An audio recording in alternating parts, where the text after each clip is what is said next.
Hi, I'm Kat, welcome back to my channel. I am currently eating some bread. I'm gonna watch the Apathetic Faxx re-upload of Amberlynn's live from last night. I saw her go live and I looked just before I went to sleep and realised that she was on the phone with Aunt Tammie. If you know, you know. Amberlynn Reid is a YouTuber. Aunt Tammie has been on the peripheral for a long time, but she doesn't kind of fit the narrative that Amber likes to portray, that she's very alone in the world and so she can manipulate the one person that she's with. It sounds like Aunt Tammie is kind of an intense, kind of maybe overwhelming person, and it sounds like she's a bit cringe. Like, it sounds like she ever shares on the internet, and it sounds like, but not in like in Amber's way, where Amber's a YouTuber, you know, and it's quite separate to the rest. But you know, kind of like a Facebook mom, doesn't really understand the etiquette, does thumbs up when she's responding to messages. That kind of person, and that she's maybe like socially inappropriate and maybe a little bit embarrassing to Amber. Maybe that seems to be the case historically if you look back at Tammie within Amber's content, and that she gets irritated with Amber, and this goes against a lot of how Amberlynn Reid works socially. Politeness and status quo and keeping the status quo and keeping everything nicey and not calling it out is how Amberlynn works. She relies on other people's inability to call out things that are small enough to dismiss and pass by, but are inherently either lies or manipulation or both. So let's watch this Apathetic Faxx re-upload, because they cut out all the dead air. 3, 2, 1. And my foot was just like dangling. Oh, this you crazy mother. Yo! Hey lady! You don't have OCD. You forgot your spaghetti! You have ODCD. Okay, thank you. I didn't know my psychiatrist was on here. I'm actually starving. Amberlynn Hungry Reid. I don't know, I just feel so disconnected. She was like, you're healthy, Someone cares! but you are obese. Hello?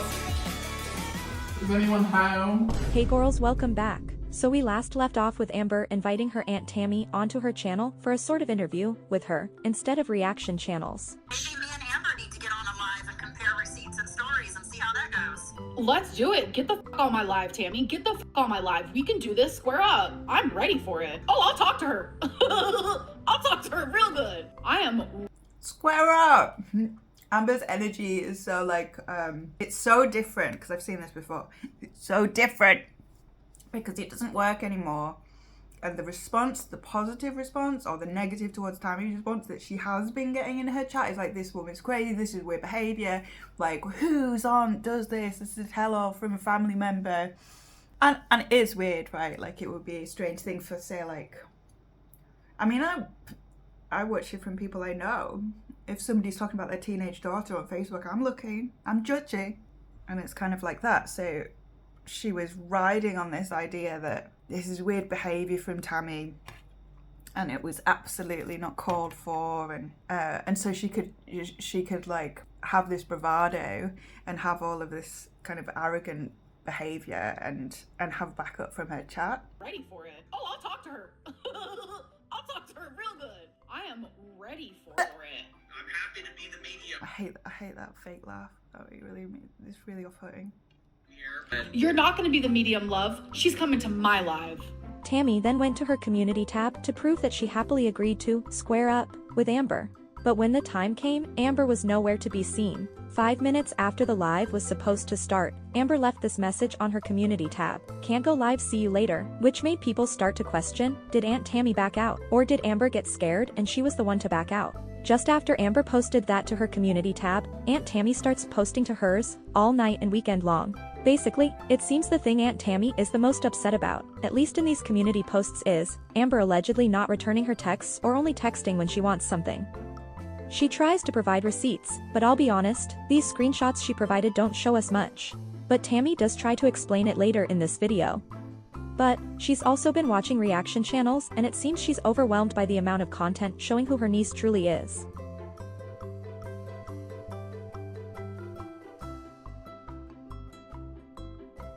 In the meantime, Amber's back on TikTok, Thor's trapping it up for either a new wiper or for Emily.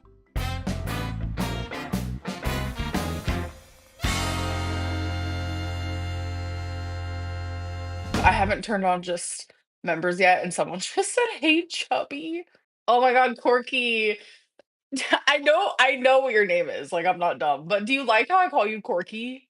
Like the silly little nickname. Wait, why is Ando? Oh, Ando's just resubscribed. I get it. Oh, hey, Chubby. Oh, it's so weird that somebody called you Chubby. Come on. Corky. Like the silly little nickname. I mean, your username does say Corky Love, but like loving the plum color, thank you. I don't know what that was. First time live watcher, how was your week? My week's been really good, and thank you for the super chat. Not the boob shimmy on Maine. What does that mean? Okay, I'm not gonna lie. I was gonna wear. Remember when I said the sympathy bone comment, and I was wearing my Soli costume? Listen, I was gonna wear that. Watching her and her weird way she says things, and also being British, it took me, and also being autistic, it took me far too long to understand that what she was saying. Sully from Monsters Inc. Sully. Because I ain't got my sympathy bone today. Okay, your mama has like disappeared because he's over on like the lol cow bullshit. So he's barely on his Yo Mama channel, and he went there today, right? And he talked about the narc alert, and I'm telling you, I knew none of this. My jaw is on the floor type deal.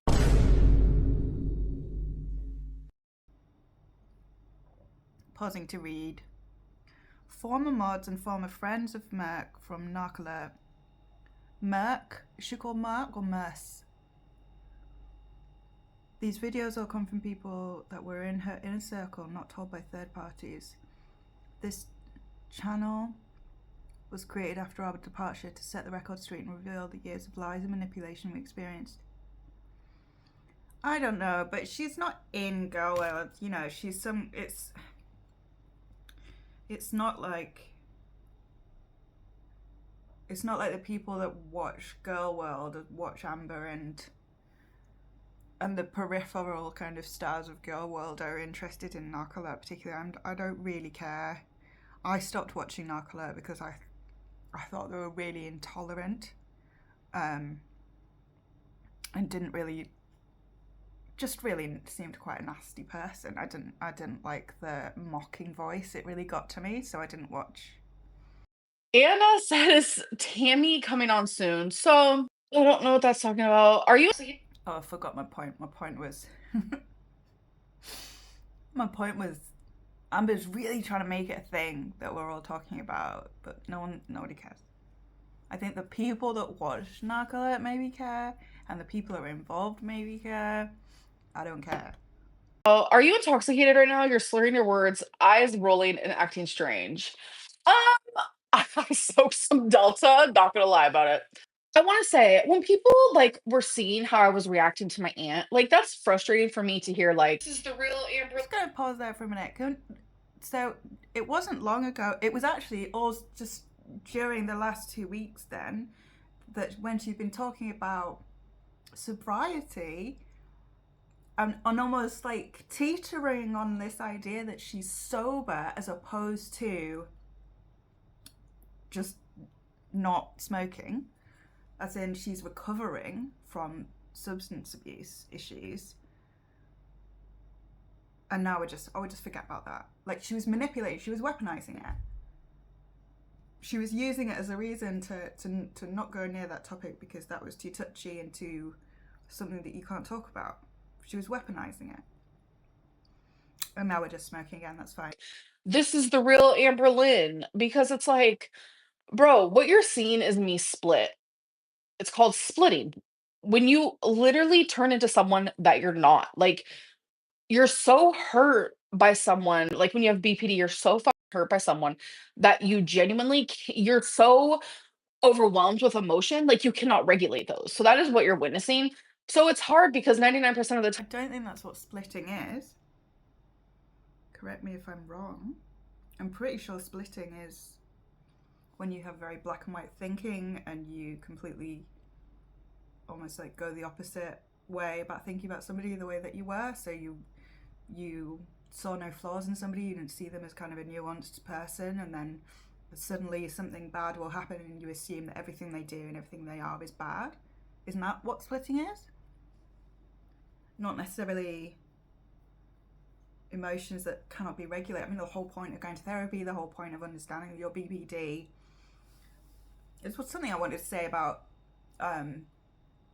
all of the stuff with Emily was she's talking about what's the difference between BPD shutdown or what does she call it? Collapse or whatever it was, and an NPT. It doesn't matter. It doesn't matter if you're not doing anything about it, if you're not being treated for it, and if you're not having any self-awareness, you're working towards any self-awareness, any understanding of your behaviours and stopping them. Particularly the behaviours, not the behaviours that are... so somebody with BPD, for instance, they might, and she's mentioned anxious attachment, which I can talk about much more broadly because this is just a term and not like a psychological personality disorder that a doctor maybe only has the authority to talk about. But if your instinct is to like feel so awful and bad that you really, really need and you really feel the need to ask for reassurance all the time from another person, that would be encroaching on their boundaries, encroaching on their daily life. If you constantly needed that reassurance and you expected it, that would be the difference. Is if you felt those things, practiced detachment, used therapy, talked to friends, tried to rationalize within yourself, wrote it down, dealt with those feelings and dealt with the subsequent potential behavior that you might have from that, is very different to hounding someone day and night for reassurance and making sure they're not cheating on you and all of these different things. That would be abusive, or at the very least problematic behavior. So it doesn't matter if you've got MPD or BPD, it doesn't matter. MPD is extremely stigmatized, but it's still a mental health problem. It's still a personality disorder, just like BPD is. And BPD has been stigmatized terribly, still is stigmatized, but not as much as it was, because people realize that actually you can get really well and live with BPD and not be an abusive person. And you can recognize manipulative behaviors or problematic behaviors that might occur because of your feelings, because of your BPD, in the same way that MPD can be treated potentially. The dangerous thing about MPD and people with MPD is that it's resistant to treatment. Your whatever is resistant to treatment. Whatever mental health issue that you're dealing with, whether it's BPD or other, is resistant to treatment because you're not taking the steps to avoid the behaviour that your thought process and your emotions are taking you to. Me as like pretty chill, just chilling. And I only Come out as a bitch or come out angry is when it's demonstrated to me first, if that makes sense. That doesn't mean, oh, we saw Amberlynn's true colors, or this is the real Amberlynn. Like, it's not fair. And what my aunt was doing was not only triggering and wrong and hurtful, like it shattered me. And I could not regulate those emotions. In the whole span of the time that I've known her since 17, that she was always the person that like indicated like a break in our chat. And a lot of people like go to therapy, go to therapy, go to therapy, while like literally sucking the tit on my aunt. Ew, that woman needs to go to therapy, not me. My aunt literally just tried calling me. Do you not think you need to go to therapy, Amber?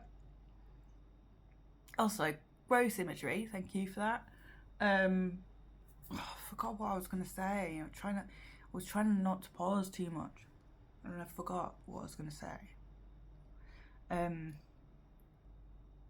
Oh yeah, the real Amberlynn thing. So you're all the real person. Your reaction to other things, obviously you're all a real person. I think what people are talking about is that you're responding to something that's made you irate and upset, but your behaviour towards everybody, not just the situation and the person that's caused that situation, you're horrible to everybody. So you're horrible to all the members in your chat, where normally on a normal private live stream she'd been very, very nice and communicative and talkative, and then after she was upset she was dismissive and rude. Someone said, girl, if you go back to Tommy, you're crazy. Like, that would be a normal friend thing to say to somebody. If you go back to this person that you've had a really toxic relationship, you're crazy. Like, that's not a horrible thing to say to anybody. And you know, the response is abrasive and rude and monotone, and with this horrible face on her, and all of this stuff is not friendly anymore. That's what people mean when they mean, like, this is the real Amber, is that your behaviour towards everybody has changed. Your behaviour towards, it's not simply a reaction and response to the situation and the person that has caused some kind of break in your calm and happy life. It's, you're horrible to everybody. Hello? Holy fuck. I messaged her and I said, stop calling me. Like, it's ruining my live stream. Hello? Hello? I don't even know if I'll be able to hear her. Okay, I hear myself through your audio, so can you, like, pause me? Yeah, I just did. So you're clearly watching my live stream and I said I don't feel like doing this anymore, so why are you calling? Because you can't run my name and multiple family members in the dirt for decades and think you're just going to walk away that easy. I'm finally done. I'm finally ready. I got the receipts. I got the proof. I'm not afraid of you, Amber, unlike all your other victims. I thought I had seen and heard. This is iconic. I'm on the edge of my sink. I was so blind by your manipulation. And when I seen half of the videos that I've seen with documented proof of how you treat people, not only in our family, but people in general, you are one vile, disgusting human being. And I want nothing to do with you ever again, including your mother. Your mother, your whole family, your whole Reid family is nothing but vile, disgusting degenerates that rape, manipulate, and abuse. In my opinion, when you see, when Tammie says her vile and disgusting, and she goes, oh, right, this is the start of, look what she's showing herself to be. She's bullying me, and I can sit here and take it quietly and be the victim. And I think that's why she doesn't say anything for ages here. With you ever again, including your mother. Your mother, your whole family, your whole Reid family is nothing but vile, disgusting degenerates that rape, manipulate, and abuse. Physically, mentally, spiritually, you name it, you guys do it, and you do it proud. But I see it so clear now that I don't want nothing to do with you. But do you think you're going to continue to lie about me and the family members that I do care? You read her chat, it just says she's unstable. Wow, she's bitter. Nah. If you know anything about, like, the history of Amber, you know that what she's saying is really coherent, really well said. She's not name calling, she's naming behaviour. Care about and get away with it? No, you're not. I will continue to tell the truth. The difference between me and you is I have the truth to tell, and I have the receipts to back it up. So you want to know why I'm listening to your live right now? The reason is just to see what bullshit you're going to say next. And sure enough, it didn't take long. You try to say that you cut off talking to me. I've been looking over texts for the last days, and I have so much proof, time and time again, where you're begging me to talk to you again, where I blocked you. I quit watching your videos. You kept begging me, please watch, please watch. I don't want to lose you, Auntie. All the lies you told me that I caught you on, called you on, you'd apologize, and then do it again and again and again. What do you want to... This is interesting because Amber is going with this narrative that Tammie is an intense person. She's addicted to watching Amber, and she's addicted to watching to watching Amber, and therefore she's addicted to Amber, right? She's obsessed. It's freaky. It's weird behavior. All of this stuff and she's unhinged. She's unstable. All of this kind of stuff. But here's Tammie saying, the reason that I have been in the periphery all this time is that because cyclically you've come back to me, you've apologized, you've begged me back, you've used manipulation, you've made promises, etc., etc. There's obviously a different way that the relationship between Tammie and Amber has been portrayed by Amber to other people. Notably, the one video where she suggests that her aunt has stopped talking to her because she's fat. I think it's very likely that Amber suggests that Tammie is always the chaser and that is too intense and wants too much from her in terms of relationship, and that there isn't any give back in terms of Amber most of the time, and that Amber thinks this is a bit fangirly and cringe. That's kind of the vibe I get.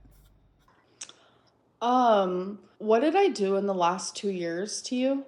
In the last 2 years, okay, let me see if I can explain this.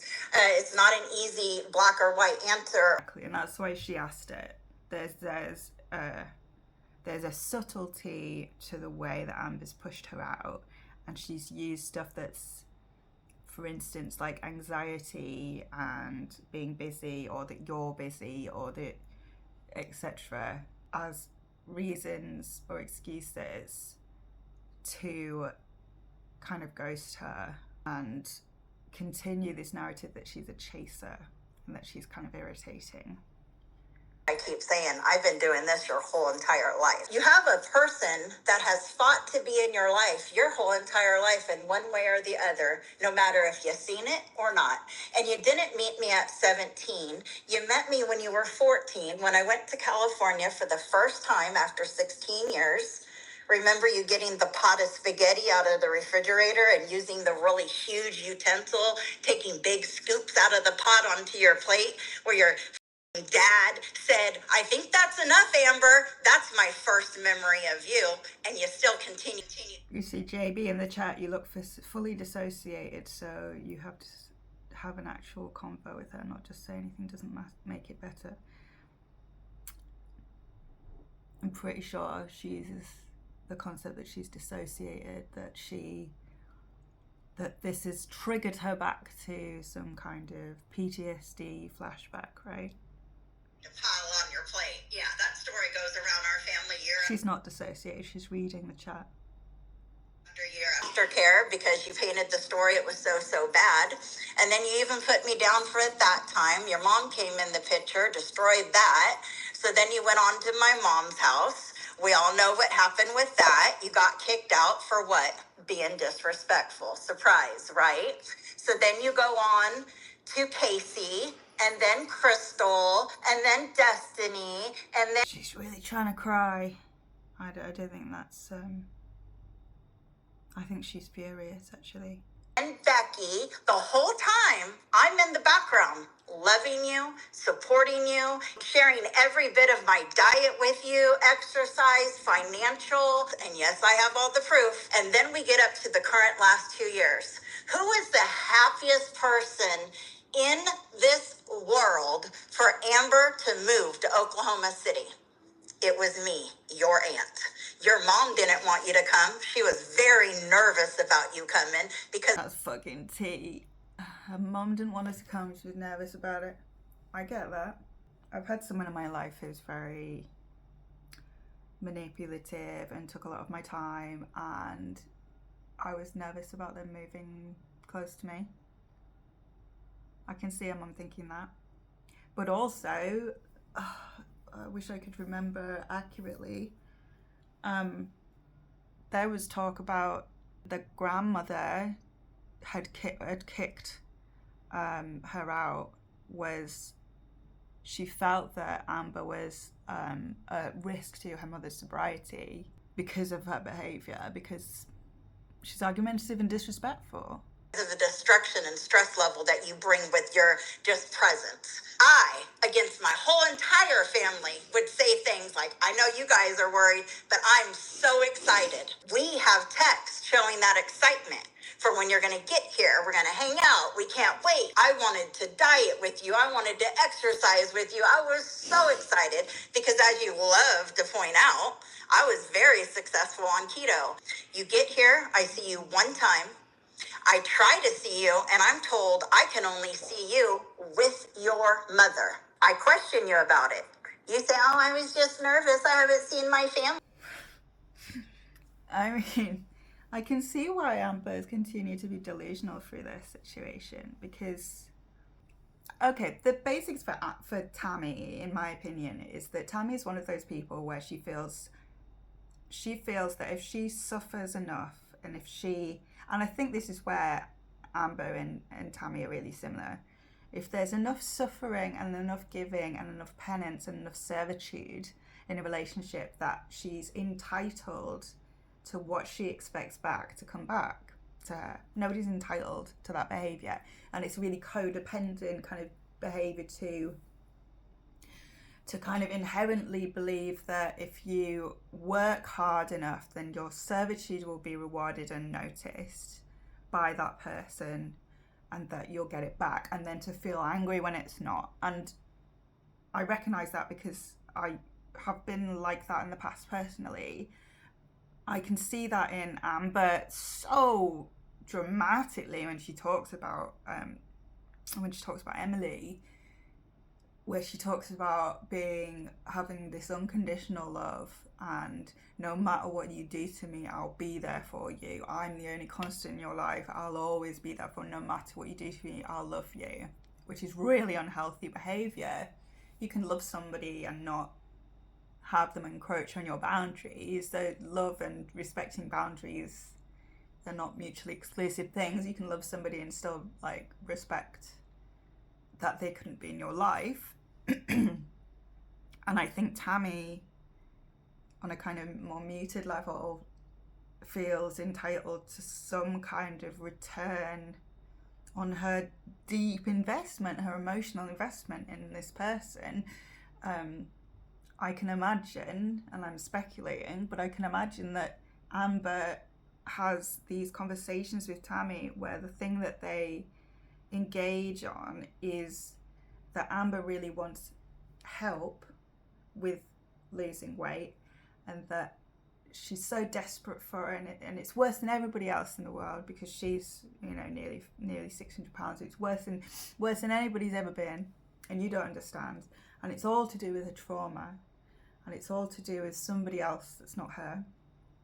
So it's outside of herself, and you're the only one that can help me, and I need help. And then doesn't put any effort in at all.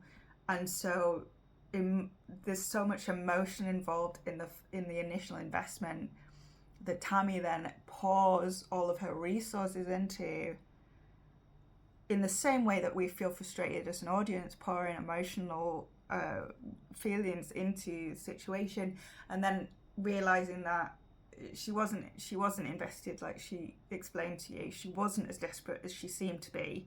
She wasn't there at all. Only in 14 years and blah, blah, blah. Then you didn't reach out to me after that ever. Not once to come over, pick you up, go do anything. November, you reach out to me because you want something, a vape. December, you reach out to me, you want something, a vape. You checked in when I had COVID. You said Merry Christmas. I had COVID. I answered you the very COVID. I think the significance there is that Tammie uses medicated marijuana, so obviously she's got access to get vapes for Amber.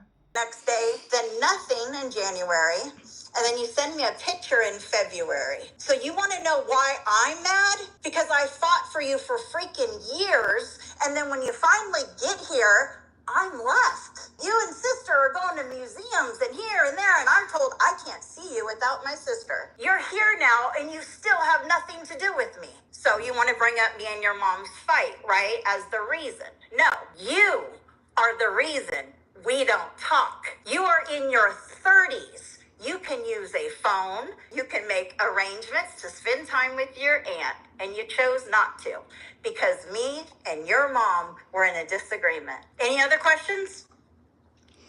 Well, yeah, it is true. I was feeling. I mean, I was gagged the first time I watched this. Like, yes, she said everything. She cut through all of that sidetracking bullshit, and she said, you're in your 30s, you're your own person, you don't have to rely on other people to use 15 minutes down the road. You could have messaged me and said, hey, here's a good day to come over. You could have said, oh, don't worry, I was being silly about needing my mom. I was just feeling nervous. Or you could have said, I was feeling nervous, and like there could have been other opportunities. I don't think that was the case. I don't think that's the case. I don't think she felt nervous. I think she used anxiety as an excuse. But I think it's like Mean Girls talking like, oh no, don't leave me alone with her. Don't leave me alone with that. I can't handle her on my own. I don't believe that it was, oh, I'm so nervous. I'm so nervous about seeing my aunt for the first time in years. Like, it's clear that she is not interested in Tammie's life, in engaging with Tammie. And it's speculation, but I just get this vibe that she just, to the other people in her life, like tries to show this irritating, kind of clingy, intense, difficult person in Aunt Tammie. It was a coping thing. It is what it is. So I'm sorry. So whose fault is it, Amber? Is it your fault, or is it my fault that we haven't seen each other? Because the narrative that you're telling is different. So put it out there. Whose fault is it, Amber? Yours. Yours. So, and after Thanksgiving, I heard that my sister talked a whole bunch. I don't think Tammie actually heard her say that. Talked a whole bunch of shit about Thanksgiving over at my house. Once again, opening up my home to you guys. And at the end of the day, when I thought it was a wonderful day as well, guess what I got to hear? How y'all talk shit. I don't even know what the shit. See, I just think they make fun of Tammie behind her back. I think they make fun of how emotional she is, how happy she is to have a family around her. I think they just think she's cringe and quite an intense person, and I think they make fun of her. It's supposed to be so vile that it couldn't even be repeated. I didn't say anything bad about the time at your home. And then, like, I wasn't invited to anything Christmas related. She loves manipulating language. Maybe she didn't. Maybe she just laughed.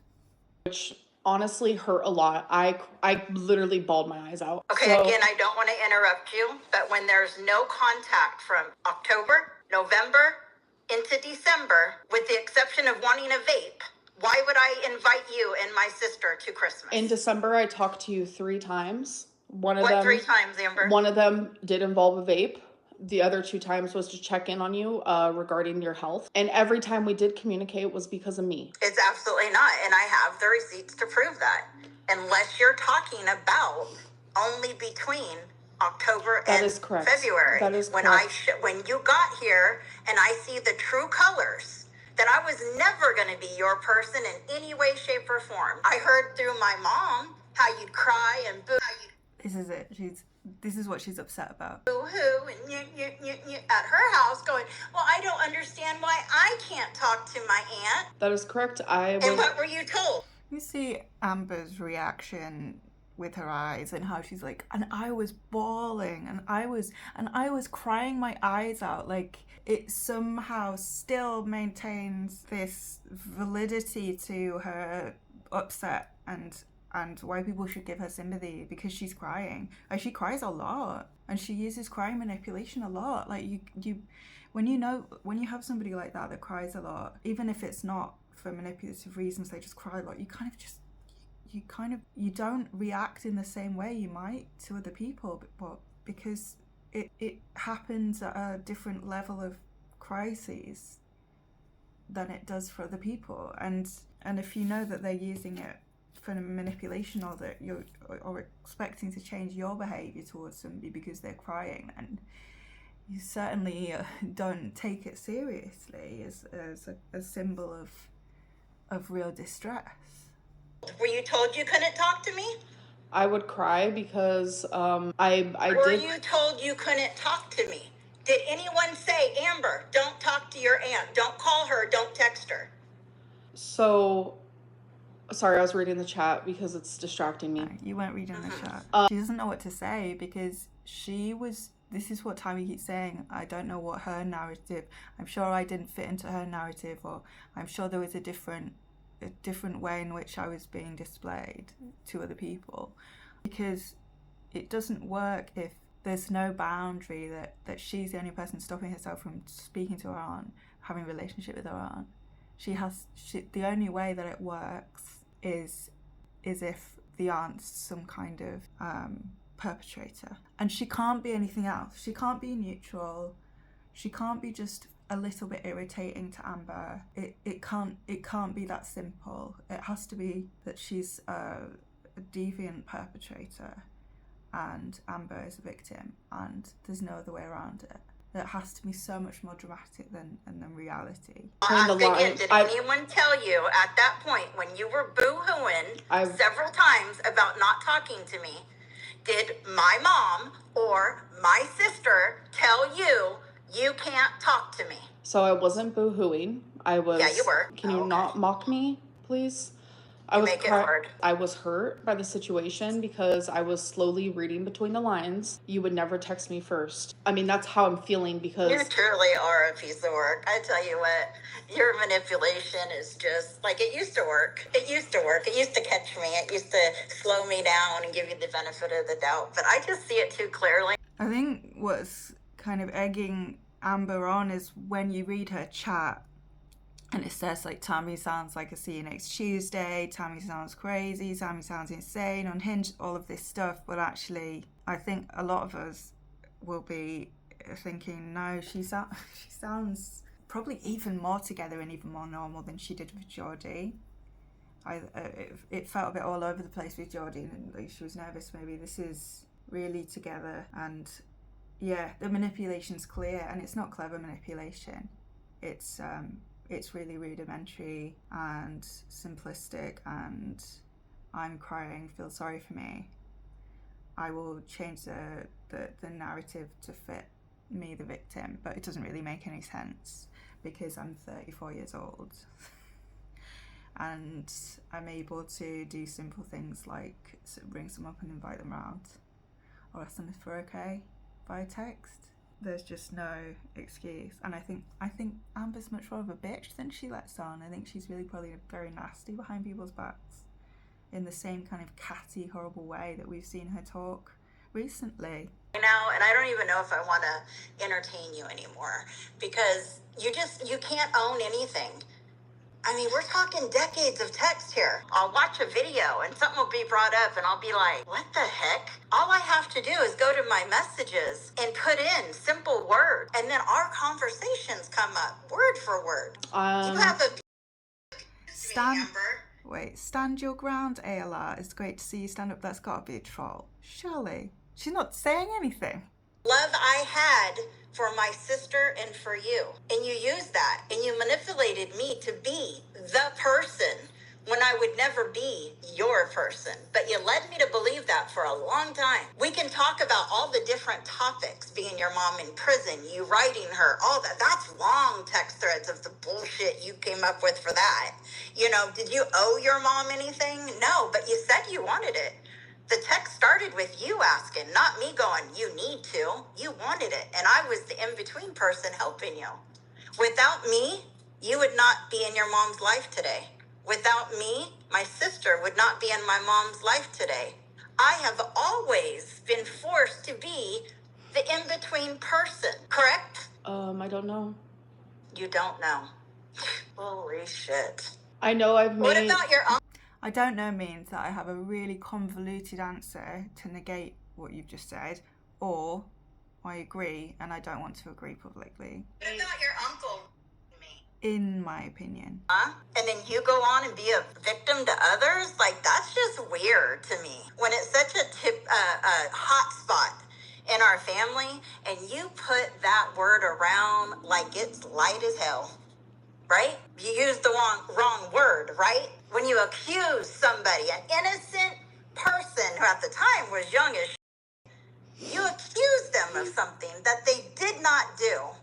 Thank God he had a voice to speak up. But tell me why, when we just went to California, your mom had to go see your dad. Had to go see him in person. I refused. She left me in a car so she could go in and see your dad, the man that is behind so much. The only reason I can see that Amber's letting this go on is because she thinks it helps her victimhood.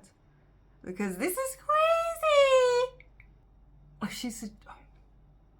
I think you can tell what she's suggesting was accused. Much of this, including my chapters. The man I despise more than anything on the face of this earth. And your mom, in sobriety, in recovery, chose to go see that man eye to eye.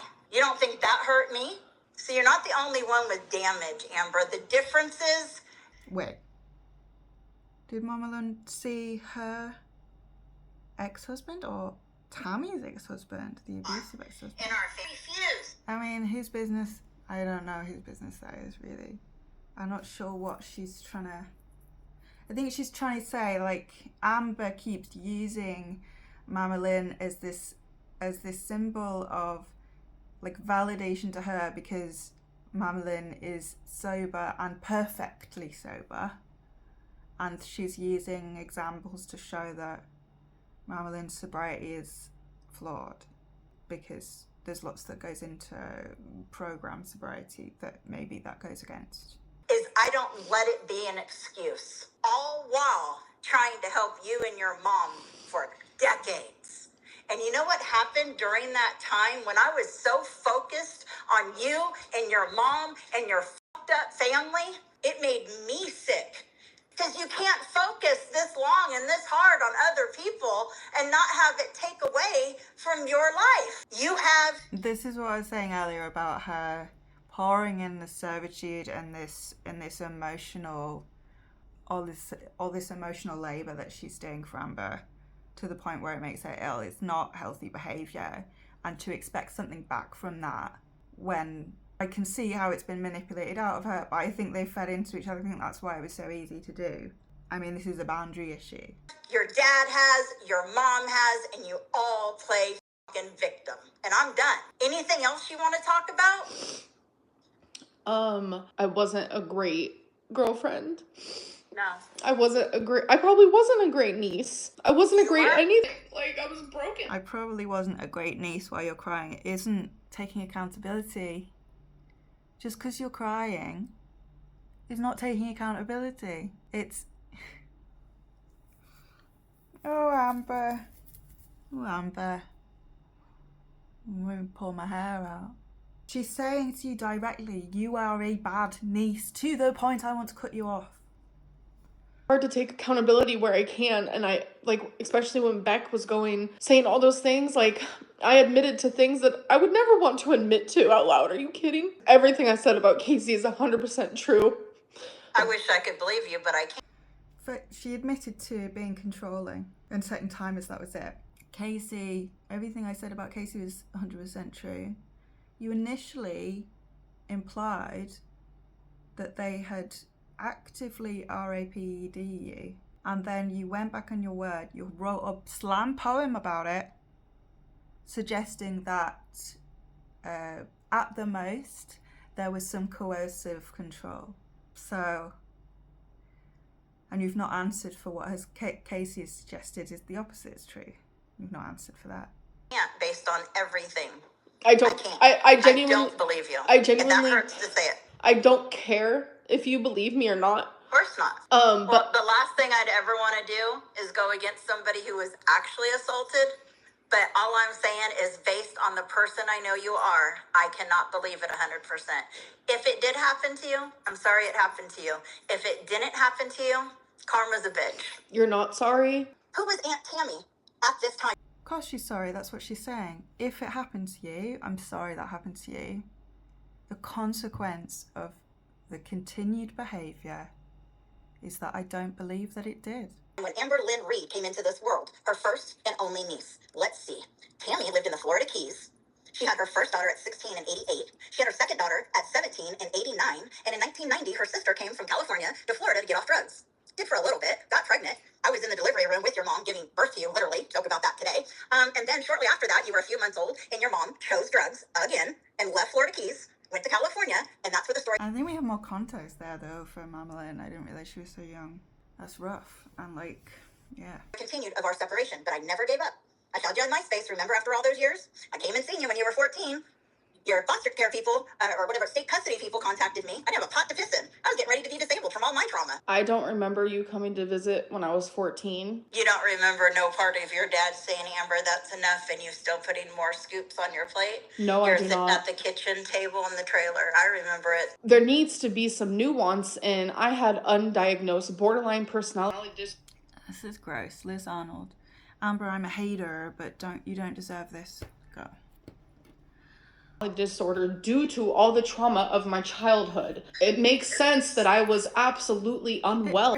It sounds like Tammie had a really rough time. Like the amount of, I think a lot of people roll their eyes because a lot of us have been through really traumatic childhood situations and we take responsibility. I mean, addiction is a great example of this.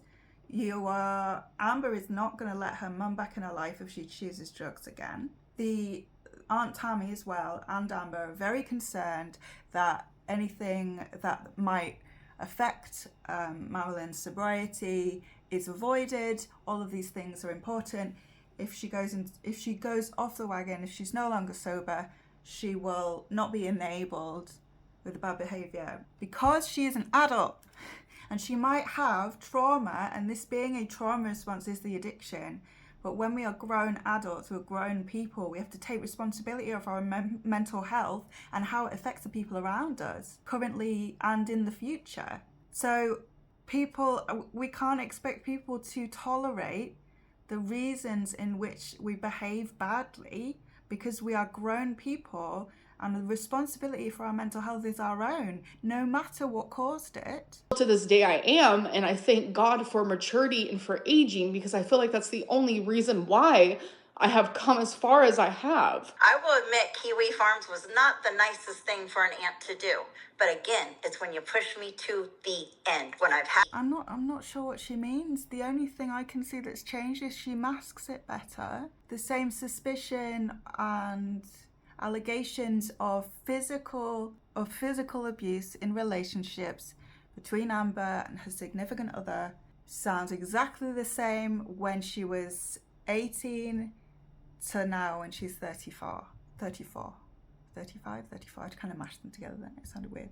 So what's changed? Had enough. I've tried and got slapped around by you, by your lies, by your manipulation. I have it in text. So it's not just hearsay. It is funny. There's a few things that are really similar about them. Firstly, my brain. I don't know if anybody noticed that. Tammie externalizes her brain, just like Amber does. And secondly, is this extreme hyperbole where conversations are thought of as physical altercations. It's stuff that I can say, Amber, this is what I said, this is what you said. And it's not just in your 20s. Like you say, you're in your 30s now, right? I don't know anything about a lot of your last relationships for a reason, right? Otherwise, I'd have a lot to say. I'm glad you don't know anything about Feline because I would have told it, you're right. Because I don't want her shit aired out. Because it just seems but like... did you not say you had a lot to tell us about her the whole time coming here? And yeah. then when you got here, you said nothing? Yeah. Because that's part of the games that you play. You act like you have a great relationship with my sister today, and that's a lie. You talk horribly to my sister. You treat her like shit. You make her your taxi, your Uber, your this, your that. I hear it all, Amber, and you should realize that by now. I don't have to be in your physical presence to hear about what goes on in our family. And I think you can tell by what I say, I know what I'm saying, because you know it. You have treated my sister like shit so many times since you've been here. And you try to control her. And you make her take time off work to do the stupidest shit. Things that you could schedule when she's not at work. But because you only think of you, you do it over and over and over and over and over again. What I'm hearing you say is that grandma is telling you things, and I think we can both admit she gets her stories completely. Nah, it sounds like grandma is like really two-faced actually, and just a massive gossip. And she might be old, and she might be frail, and she might be dealing with whatever cognitive decline that you're both implying that she's dealing with, but she's still a gossip. I do not make my mom take off of work. She has taken off of work a couple times, and it was either for vet. Again, like Amber uses the language manipulation very well. Yeah. When you're manipulating people, when you're using emotional blackmail, when you are using your mental health conditions to make someone feel like they are the one and only person that could ever help you, she's not going to ask her directly to take time off work. She's going to cry on the phone and continue to communicate. And she's going to talk about how she doesn't have anybody and she doesn't know what to do, and that there's something about either her mental or physical health that is somehow massively unique to her, that no one else has this problem and there's no way around it. There's no way that she as an individual can help herself until that other person offers. Reasons for my animals, or it was for reasons where I had to go to the doctor, like because I had to go to get a test done or whatever it may be, and they weren't open. Like, I don't know what to say about that. Like, they weren't open. I just hear excuses with that. Sorry, vets have Saturday services. Vets have after-hour services. My sister gets off at May I finish 4 and what 5, I was saying? So you could do that. So she. It sounded like you were finished, Amber. You're just trying to interrupt her because she has valid points to counter your stupid argument. Did take it off for that. You going to the doctor? Okay, that's not an excuse. You can make an appointment. You can take an Uber. I mean, you can do DoorDash. You can take an Uber to a doctor's appointment. My sister doesn't have to lose money to take you. Well, she doesn't lose money. Yes, she does. She doesn't lose money for leaving a couple hours at work. Her job is very nice like that. And when that happens, taken more than a couple hours. But regardless, I don't think they're paying her when she's not going to be there. I mean, they're not going to be like, hey, yeah, you can leave 2 hours early, we'll pay you. That's the least of our importance. But you don't treat my sister well, and I just want you to know that I'm very aware of it, and so is she. My mom has never taken days off of work, and more than anything, she offers. I guess it just depends who tells the story, but it's sad because it makes me not even want to have a relationship with my grandma, because when I go over to... She doesn't want to have a relationship with you, so don't worry about that at all. That's why you don't go over to her house. When's the last time you went over besides the very last time? Besides that one, Amber, when's the last time you were over at my mom's? 2 weekends before that. Yeah. Where is rapper Lynn? I know you guys take pictures and you put it in your videos, so I pretty much know when you're there. And also, I was talking to my mom about 3 to 5 times every single day. So to think I don't hear what goes on, pretty obvious I do. You know my mom. You know how she is, right? Yes, that I'm also like confused because... So like she'll tell you one thing, she'll tell my sister one thing, she'll tell me one thing. We all know this, but there's still the common.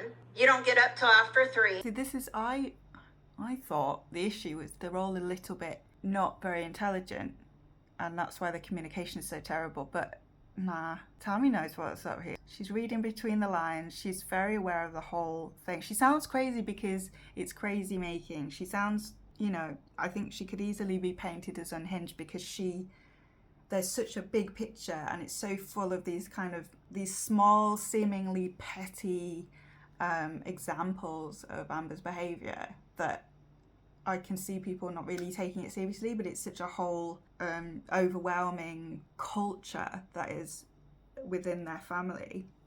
And I think she knows what's up. She knows what's up with her mum. She knows she knows how to interpret what her mother says. She knows how her sister is. She knows how Amber talks to her. She knows these people's characters and she can piece it together. So my sister can't do this or that with my mom because, you know, Amber, she don't get up till after 3. She can't make any plans with my mom to go do her nails or bingo anymore because she has to Amber.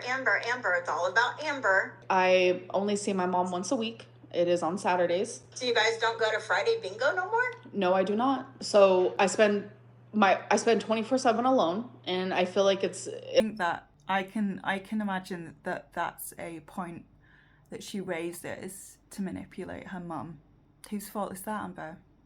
You don't know how to make friendships. You don't know how to have friendships that aren't romantic. It actually has made me grow, like, no pun intended, not like that. But I'm actually taken aback right now. I don't know if you've noticed that she uses fat jokes all the time to deflect, try and make her seem sweet and relatable. Like, it hurts our ribs. We laugh so much. That was. Are you gonna tell me that you guys have never gotten an argument while you've been about the way that you talked to my sister? On my birthday, we got into an argument. We did, but I mean, also got into it about having my sister give you your shots too, right? I started crying, and my mom was like explaining how she's totally fine with. I know I'm pausing a lot, but I have a lot to say. She is. Her attitude, yeah, we got into an argument. We did. I started crying. Look, I'm only a few years older than Amber. This is not my experience. And to retell a story and say, yeah, I started crying. Silly, you know, it's such a funny anecdote. Let me tell you about it. It's not something I can relate to at all, actually.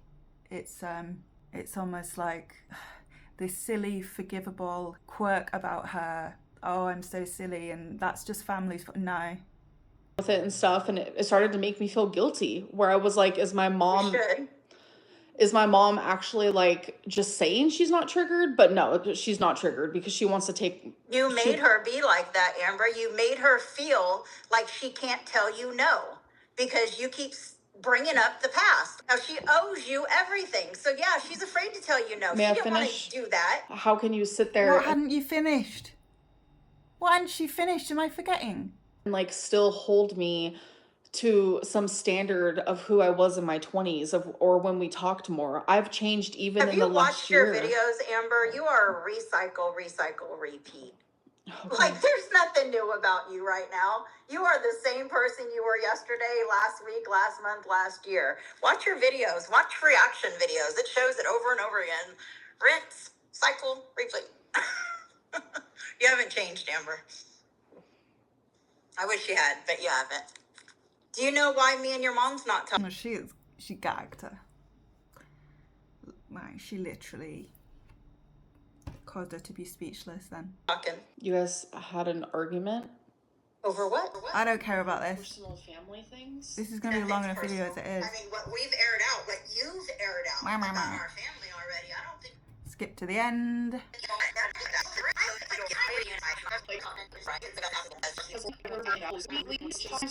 I find very, very hard to learn the difference between excuse and reason. Well, I sincerely wish you... Is it trying... I was going to say, is it trying in the room with us? But no, I've said it now. Whatever. And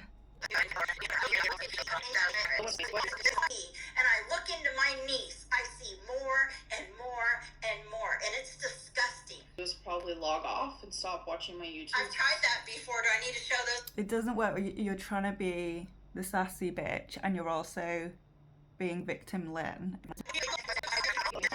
My mom are close, and you didn't. I'm not. I don't want you in my life anyway. Even if we could amend this, you're a horrible person in my eyes now. You're vile. You're self-absorbed. You're manipulative. You're abusive. Not only physically, but mentally. So really, all this is for nothing, because there is no fixing this. I will never be in your life, my sister's life, or my mother's life for the rest of my life. And you can take that to the bank and cash it. Have a good night, Amber, and a good life. I wish you nothing but the best. You can talk all your shit that you want online. I give no fucks. Will I still watch it? Probably. Because you're a mind fuck at this point. I am so mind blown at the way you think and the way you act. Because as a 54-year-old woman, I still have some life to live. And I choose to live it. And I choose to live it without your bullshit in it.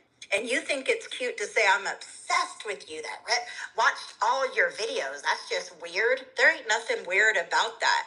I wanted a relationship with my niece, and the only way I got it was through YouTube. I lost, you won. I hope you have a great life. I